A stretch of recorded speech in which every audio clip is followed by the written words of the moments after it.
Hey, boys and girls. I know you're like Mrs. Kneifel. You're wearing the exact same shirt you were just wearing in your last two videos. Because I'm filming all these videos in a row. I'm feeling real ambitious, and I'm gonna read you these next few chapters of Walk Two Moons. I'm getting tired. We'll see how long I can make it through. So chapter 10 is where you should be at. It says huzzah, huzzah. If you're past chapter 10, feel free to just speed on through the video to get to the chapter you're at. So, I had just finished telling Graham and Gramps about the mysterious message when Gramps pulled off the freeway. He said he was tired of chewing up the road and the white lines down the middle of the highway were starting to wiggle. As we drove into Madison, Wisconsin, Graham said, I feel a little sorry for Mrs. Winterbottom. She doesn't sound very happy. They all sound screwy if you ask me, Gramps said. Being a mother is like trying to hold the wolf by the ears, Graham said. If you have 3 or 4 or more chickabiddies, you're dancing on a hot griddle all the time. You don't have time to think about anything else. And if you've only got 1 or 2, it's almost harder. You have room left over, empty spaces that you think you've got to fill up. Well, it sure ain't a cinch being a father either, Graham said. Graham touched his arm. Horse feathers, she said. Round and round we drove until Gramps saw a parking space.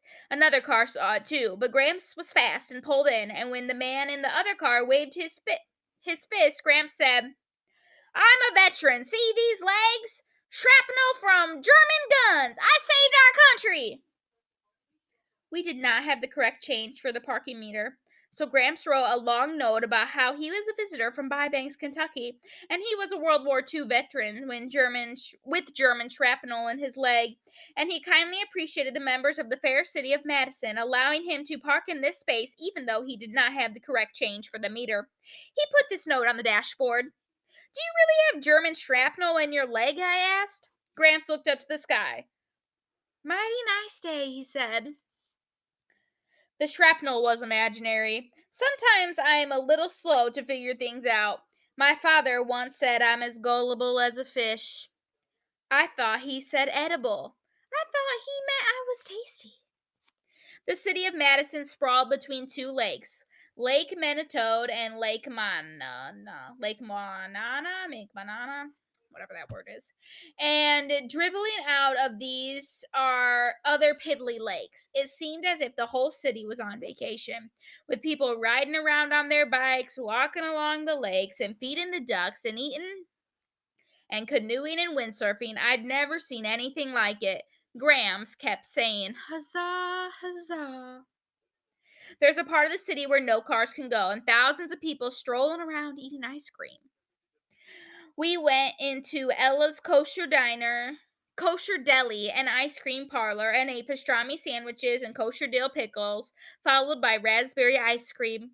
After we walked around some more, we were hungry again, so we had lemon tea and blueberry muffins at the Steep and Brew.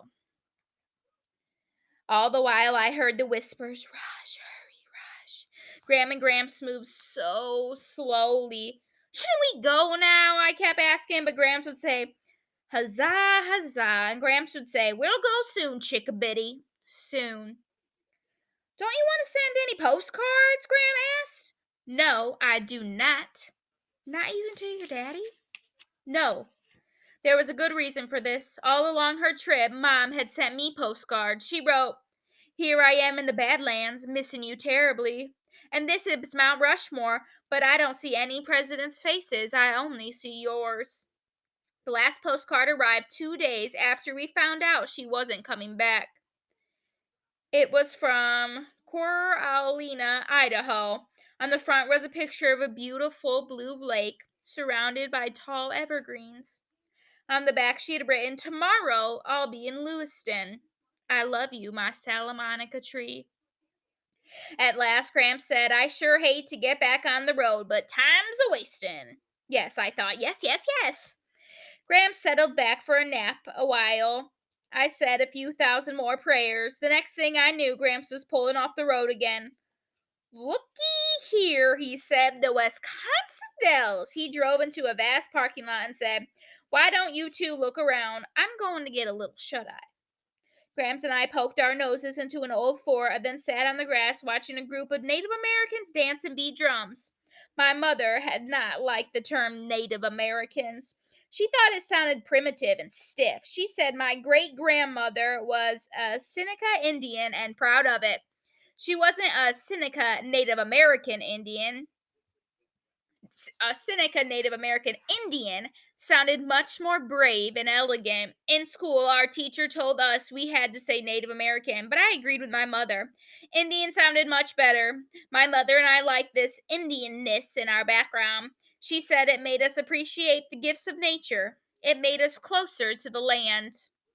I lay back and closed my eyes, listening to the drums beat rush, rush, rush, and the dancers chant, hurry, hurry, hurry.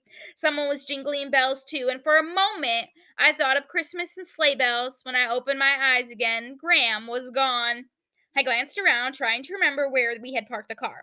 I looked through the crowd, back at the trees, over at the concession stand. They're gone. I thought they'd left me. I pushed through the people. The crowd was clapping and the drums were beating. I was all turned around and could not remember which way we had come. There were 3 signs indicating different parking areas. The drums thundered.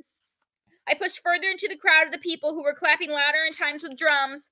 The Indians had formed 2 circles, one inside of the other, and were hopping up and down. The man danced in the outer circle and wore feather headdresses with short leather aprons. On their feet were moccasins. I thought again about Phoebe's message. Don't judge a man until you've walked 2 moons in his moccasins. Inside the circle of men, the women in long dresses and ropes of beads had joined arms and were dancing around one older woman who was wearing a regular cotton dress. On her head was an enormous headdress, which had slipped down over her forehead. I looked closer. The woman in the center was hopping up and down. On her feet were flat white shoes. In a space between drum beats, I heard huzzah, huzzah. That is the end of chapter 10. So Gramps is the one in the middle. Thankfully, she was not left behind, but she definitely panicked like she was left behind. Sorry, I'm checking to see how much checking to see how much battery I had left on my Chromebook because it's getting a little bit low. I'm gonna read a few more chapters tonight. It is currently 9:11 at the Kneifel household. I wish my dog would jump up on this chair so I could show you her, but I'm at least gonna read chapter 11 to you guys. Chapter 11 is titled Flinching. Sorry if I make any mistakes too, I apologize. Early the next morning, we left Wisconsin and drove eating up the road through the lower rim of Minnesota. The land was hilly and green, forests tucked in close behind the road, and the air smelled of pine. At last, Gramps said, some scenery. I love a place that has scenery. Don't you, Chickabiddy? I had not said anything about what happened the day before, about being scared down to my very bones when I thought they had left me. I don't know what came over me. Ever since my mother left us that April day, I suspected that everyone was going to leave one by one. I was glad to be able to go on with Phoebe's story, because when I was talking about Phoebe, I wasn't thinking about much else. Did Phoebe get any more messages? Graham asked. Oh, look, Bristol jumped up to her. Say hi, Bristol. There's your doggy. Okay, sorry, Bristol. I gotta put my computer back. She clearly does not care. Oh, she left. Bristol, you can sit with me. I'm sorry. Sorry, guys. Come sit. Lay down, baby. Hey, lay down. She did. The following Saturday, Phoebe and I were going to Mary Lou's again. As we left Phoebe's house, on the front step was another white envelope with a blue sheet of paper inside. The message was, everyone has his own agenda. Phoebe and I looked up and down the street. There was no sign of the message leaver. Mary Lou thought the message, this one and the other one, were intriguing. How exciting, she said. I wish someone would leave me messages. Phoebe thought the messages were spooky. It was not the words that bothered her, nothing too frightening there. It was the idea that someone was sneaking around and leaving them on her porch. She worried that someone was watching their house, waiting for the right moment to leave the message. Phoebe was a champion warrior. Do you agree with that? I definitely agree with that. We tried to figure out what the message meant. Okay, Phoebe said. An agenda is a list of things to be discussed at a meeting. So maybe it's for your dad, I suggested. Does he have to go to a meeting? Well, I guess, Phoebe said. He's ever so busy all day long. Maybe it's from his boss, Mary Lou said. Maybe your father hasn't been conducting his meetings very well. My father is very organized, Phoebe said. What about the other message? Mary Lou said. Don't judge a man until you've walked 2 moons in his moccasins. I know what it means, I said. I've heard my father use it lots of times. I used to imagine there were 2 moons sitting on a pair of Indian shoes, but my father says it meant that you shouldn't judge someone until you've walked in their moccasins, until you've been in their shoes, in their place. Your father says this often, Phoebe said. I know what you're thinking, I said, but my father isn't creeping around leaving those messages. It isn't his handwriting. My dog really wants petted, so that's what I'm doing with this right arm over here.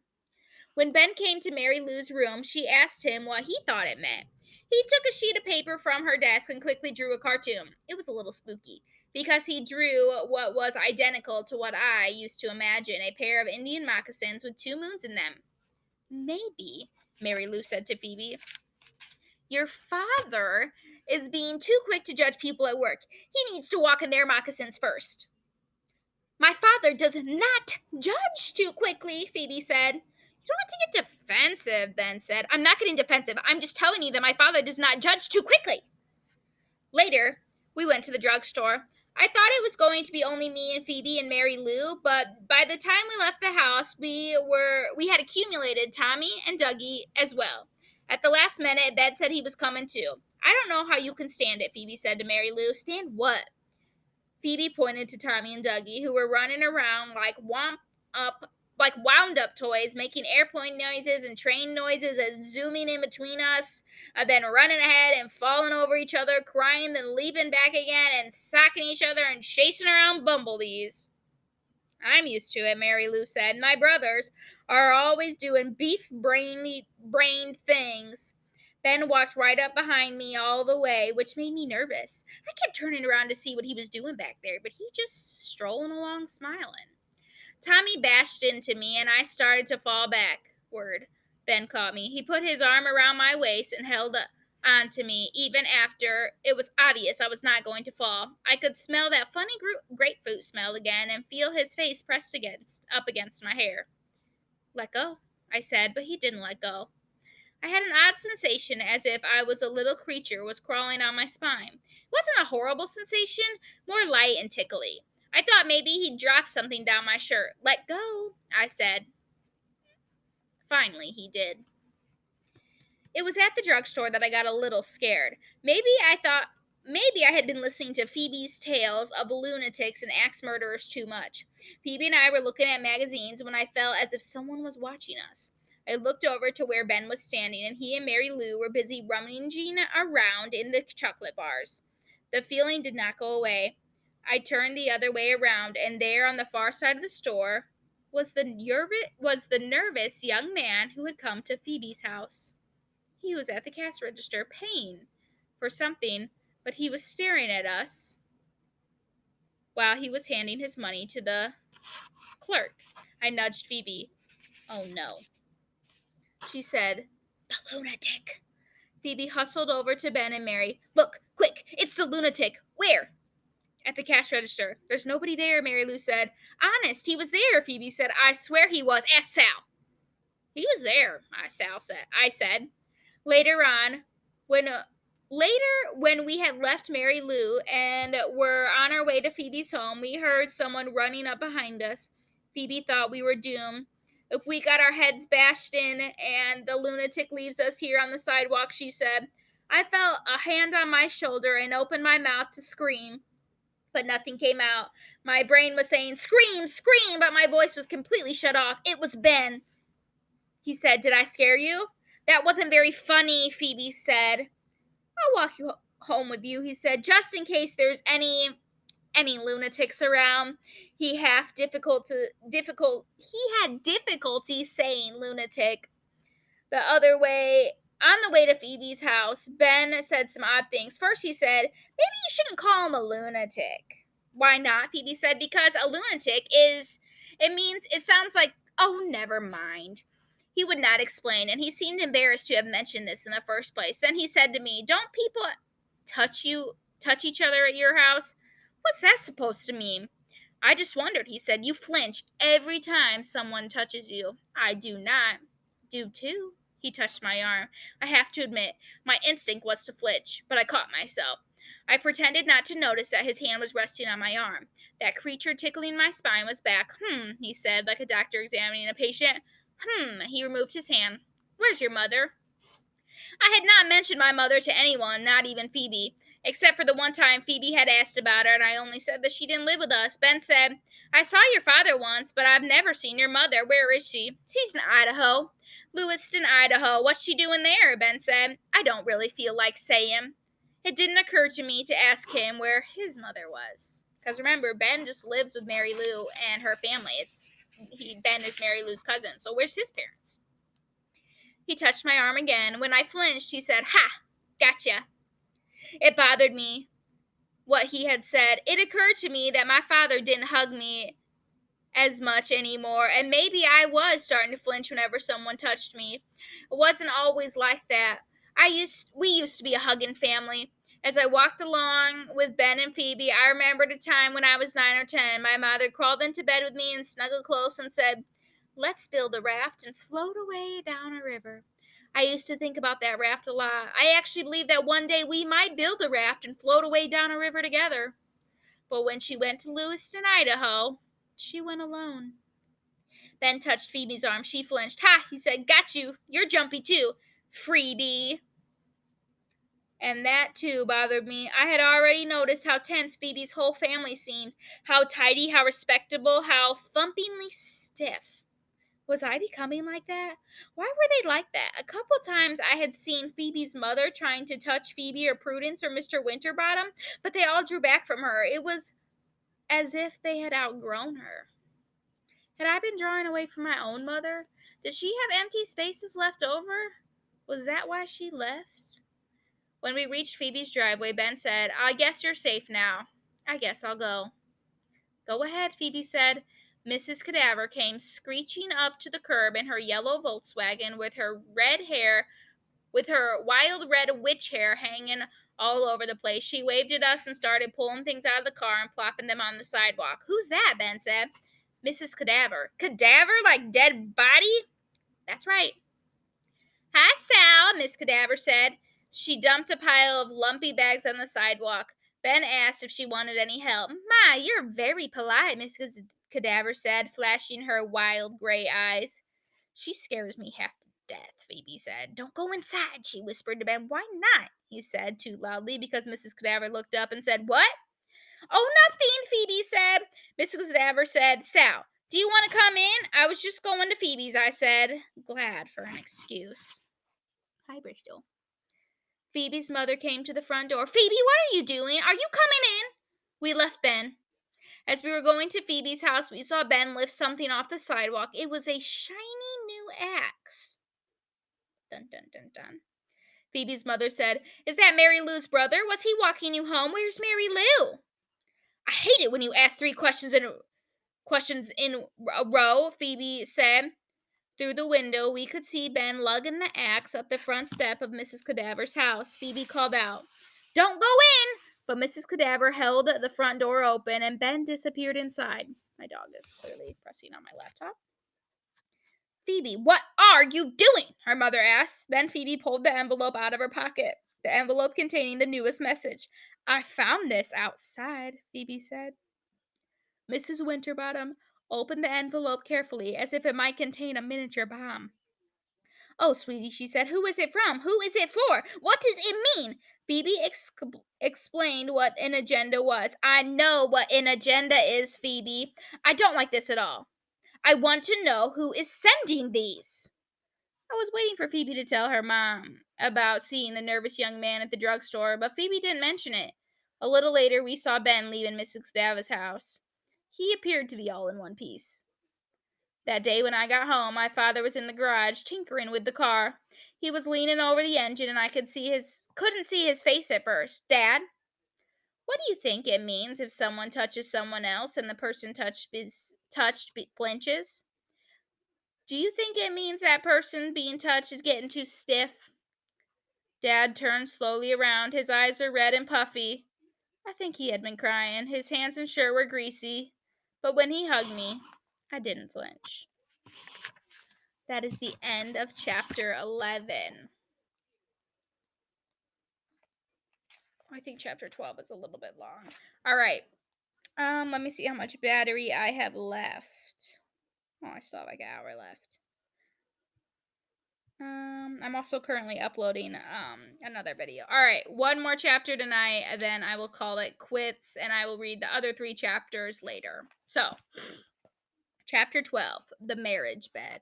This is a good chapter, I feel like.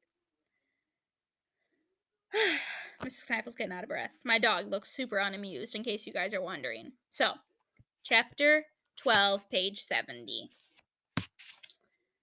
When I had first started telling Phoebe's story, Graham and Gramps sat quietly and listened. Gramps concentrated on the road, and Gramps gazed out the window. Occasionally, they interrupted with, "Gol dangin'," or a "no kiddin'." But as I got farther into the story, they began to interrupt more and more. When I told about the message, everyone has his own agenda, Gramp thumps on the dashboard. "Isn't that the truth, Lordy? Isn't that what it is all about?" I said, "What do you mean?" "Everybody's just walking along, concentrated with his own problems, his own life, his own worries, and we're all expecting other people to tune into our own agenda." I'm trying to get more space than my dog. Don't mind my messy shelf up there. Look at me, worry with me, step into my life, care about my problems, care about me. Gramps sighed. Gramps scratched his head. "You turn into a philosopher or something?" "Mind your own agenda," she said. When I mentioned about Ben asking where my mother was and saying she was in Lewiston, but I didn't want to elaborate, Graham and Gramps looked at each other. Gramps said, "One time, my father took off for 6 months and didn't tell a soul where he was going. When my best friend asked where my father was, I hauled off and punched him in the jaw." "My best friend! I punched him in the dang jaw." "You never told me that," Gramps said. "I hope he socked you back." Gramps pointed to a gap in his teeth. "See that? He knocked my tooth dang out." And when I told Graham and Gramps about flinching when Ben touched me, and about how I went home and found Dad in the garage, Graham unbuckled her seatbelt, turned all the way around, and leaned over the back of the seat. She took my hand and kissed it. Gramps said, "Give her one for me, too." And so Gramps kissed my hand again. Several times when I described Phoebe's world of lunatics and axe murderers, Gramps said, "Just like Gloria. I swear to goodness, just exactly like Gloria." Once, after she said this, Gramps got a dreamy look on his face, and Gramps said, "Quit that mooning over Gloria. I know what you're thinking." Gramps said, "Hear that, Chickabiddy? This here gooseberry knows everything that runs through my head. Isn't she something?" Gramps is being a little bit sarcastic there, I think. Just before we reached South Dakota border, Gramps took a detour north because he had seen a sign advertising Pipestone National Monument in Pipestone, Minnesota. On the sign was a picture of an Indian smoking a pipe. "What do you want to go see old Indian smoking a pipe for?" Graham asked. She didn't like the term Native American any more than my mother did. "I just do," Gramps said. "We might not ever get the chance to see it again." "To see an Indian smoking a pipe?" Gramps said. "Will it take very long?" I asked as the air screamed, "Hurry, hurry, hurry." "Not too long, Chickabiddy. We've got to cool off our carbusterator. These roads are taking the poop out of me."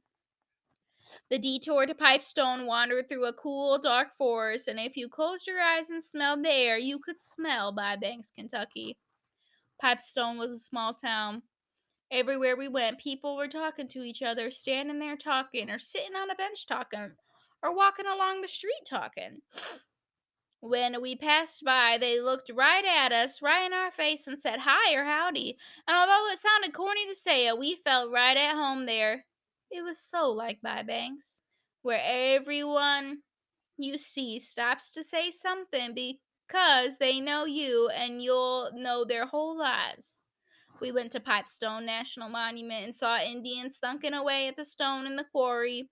I asked one if he was a Native American, but he said, "No, I'm a person." I said, "But you are a Native American person." He said, "No, I'm an American Indian person." I said, "So am I in my blood."